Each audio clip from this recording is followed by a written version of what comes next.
Chapter 2. Betrayed by my childhood friend while pregnant. I never thought I'd be the kind of woman to tell a story like this. You hear about betrayals in books, in movies, or those crazy Reddit threads with thousands of upvotes. But when it's your life, when it's your marriage, it feels surreal. Like you're trapped in a dream you can't wake up from. I was 6 months pregnant when I found out my husband was having an affair. And not just with anyone. No. With my best friend. My childhood best friend. The girl who knew everything about me. Who sat next to me at our wedding. Who cried with me when I had a miscarriage 2 years ago. Who swore she'd always be my sister no matter what. Let me take you back a bit. I met Jason in college. He wasn't flashy or loud, just steady. Solid.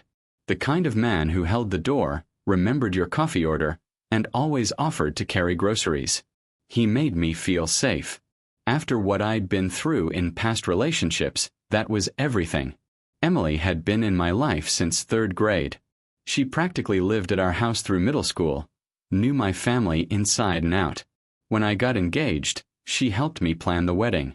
She even picked out the shoes I wore on the big day. I trusted her. Completely. The changes started small. Jason began working late more often. At first, I didn't question it. I mean, we were saving for the baby. Extra hours made sense. But then came the little things. He got quieter at home, his phone was always face down, and when I'd walk into a room, sometimes he'd just stop talking. Like I'd interrupted something. I told myself I was being paranoid. Hormonal. Tired. Then one morning, I reached over to turn off his alarm while he was in the shower. That's all I did, press snooze. But a text popped up on his lock screen. It said, "I miss you already. Last night was perfect." I felt my whole body go cold. At first I froze. I didn't even touch the phone again. I just stared at that one line. And then, I opened it. I know. People say you shouldn't snoop. But you know what? If you feel like something's wrong, it probably is. There were dozens of messages. Not just from that morning, weeks worth. Some were flirty. Some were explicitly sexual. And one picture. I swear to you, I dropped the phone. My stomach twisted. My knees buckled. I sat down right there on the floor of our bedroom and just stared at the carpet like it would give me some kind of answer. The name on the texts. Emily. At first, I thought it must be some other Emily. A coworker. A different contact. But then I saw one message, her saying, "I hope she doesn't suspect anything. She'd never forgive me." I couldn't even cry. Not at first. I just sat there in silence until Jason came out of the bathroom. I didn't yell. I didn't throw anything. I just held up the phone and said, "You dropped this." His face drained of color. He didn't deny it. He didn't even try. He just looked at me and said, "I never meant for it to go this far." I laughed. I actually laughed, because that sentence is so damn cliché. Like this was some soap opera. Like it wasn't my life. I packed a bag and left that day. Called my sister. Told her everything. She drove 2 hours to come get me. I didn't speak to Jason again for over a week. Emily.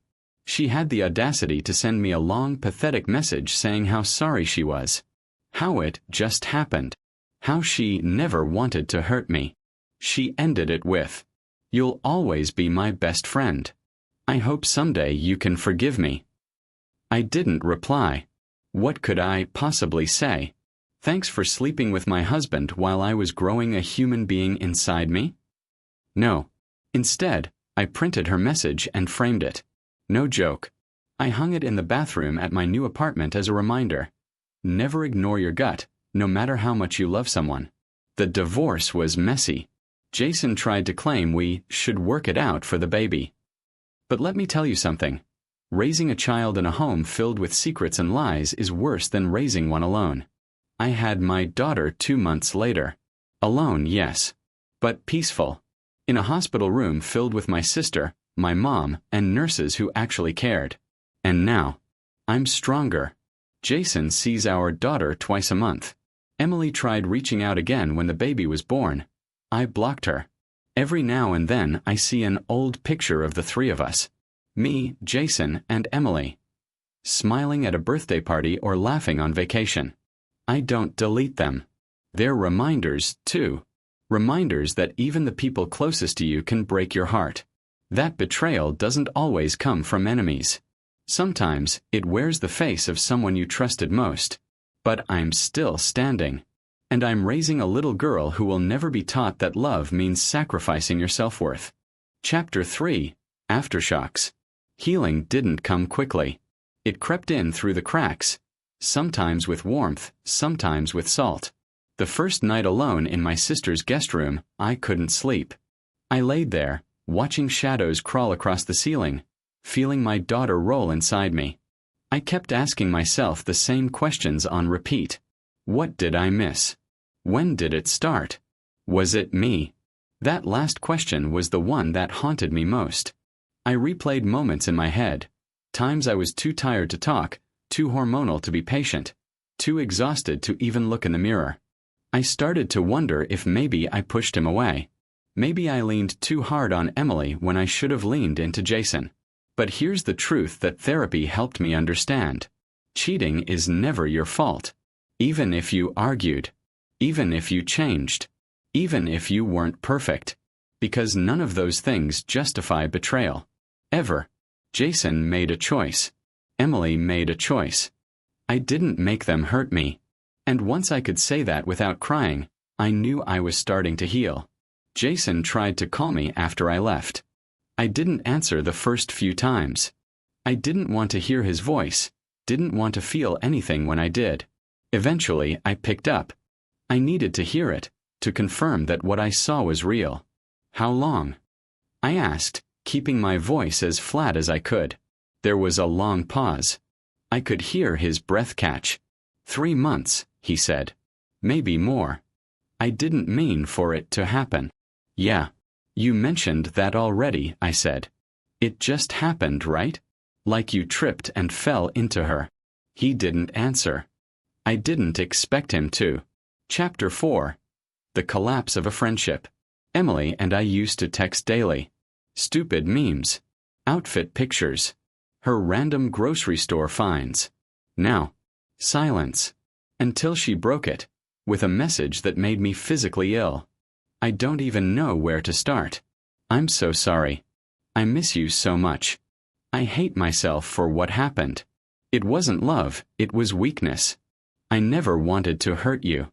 You'll always be my best friend. I hope you can forgive me one day. You know what's worse than betrayal? Sentimentality after the fact. She didn't miss me. She missed the version of me who didn't know the truth. She missed the comfort of my forgiveness. She missed the place in my life she had abandoned the moment she crossed that line. She wanted back in. She wasn't sorry for what she did. She was sorry she got caught. I showed the message to my sister. She read it once, then said, "If you reply to her, you're giving her something she doesn't deserve." I nodded. But I still printed the message. Framed it. It hangs above the toilet in my guest bathroom now. Crooked on purpose. A monument to the worst pain I've ever lived through. And proof that I survived it. Chapter 5: Rebuilding Myself. It's strange, learning how to be a single mom before the baby is even born. I had to tour apartments alone. Fill out paperwork. Register for Lamaze classes solo. Smile politely when people asked, "And what does the dad do?" I wanted to scream. Or lie. Or both. But slowly, the rage settled into resolve. I found a little apartment not far from my sister. 2 bedrooms, worn hardwood floors, and a bathroom mirror with a crack in the corner, like me. It wasn't perfect. But it was mine. I painted the nursery yellow. Bright and bold. The color of sunflowers. The color of new beginnings. I gave birth surrounded by women who actually cared. My mom, my sister, 2 nurses who held my hand like they were protecting something sacred. Jason wasn't there. He asked. I said no. He didn't fight it. Our daughter was born screaming and perfect. And in that moment, despite everything, I felt nothing but peace. Not because I forgot what happened, but because it no longer had power over me. Chapter 6. Real Life After the Storm. Jason sees her now twice a month. He's respectful, I'll give him that. But I keep it brief. No chats. No co-parenting coffee runs. Just a handoff and a goodbye. Emily reached out again when she found out I had given birth. She sent flowers. I sent them right back. She tried to text. Blocked. Some people don't get to come back, no matter how sorry they are. I've made new friends, other moms at the studio where I teach part-time. I laugh more now. I trust slowly. But I do trust again. And my daughter. She's everything. Bright eyes. Loud laugh. Fierce little fists. She reminds me that something beautiful still came from all of this. She reminds me I made the right choice. Chapter 7. For the ones who are still in it. If you're listening to this and you're sitting in that same quiet panic, scrolling through his phone, noticing her pulling away, questioning your gut, this is your sign. You're not imagining it. You're not crazy. And you're not weak for walking away. Even if you don't have a plan yet. Even if it hurts so bad you can't breathe. Even if everyone around you says, stay for the kids, or try to forgive. You get to leave. You get to choose you. You get to stop being someone's second choice. And if your betrayal came from a friend too, then I'm even sorrier. Because that kind of hurt, it cuts different, deeper. But that just means you loved harder. And that love, when turned inward, it's unstoppable. Epilogue. My daughter's mother. Sometimes I still dream about that day, the morning I found the message. The pink light coming through the curtains. The smell of soap on his towel. But then I wake up, and I hear my daughter babbling from the next room. I walk in, she looks up, and she grins like I'm her whole world. And in that moment, I remember something simple. I am not the woman who was cheated on. I am the woman who left. I am the woman who chose herself. I am the woman who built a life from the wreckage. I am my daughter's mother. And that's more than enough.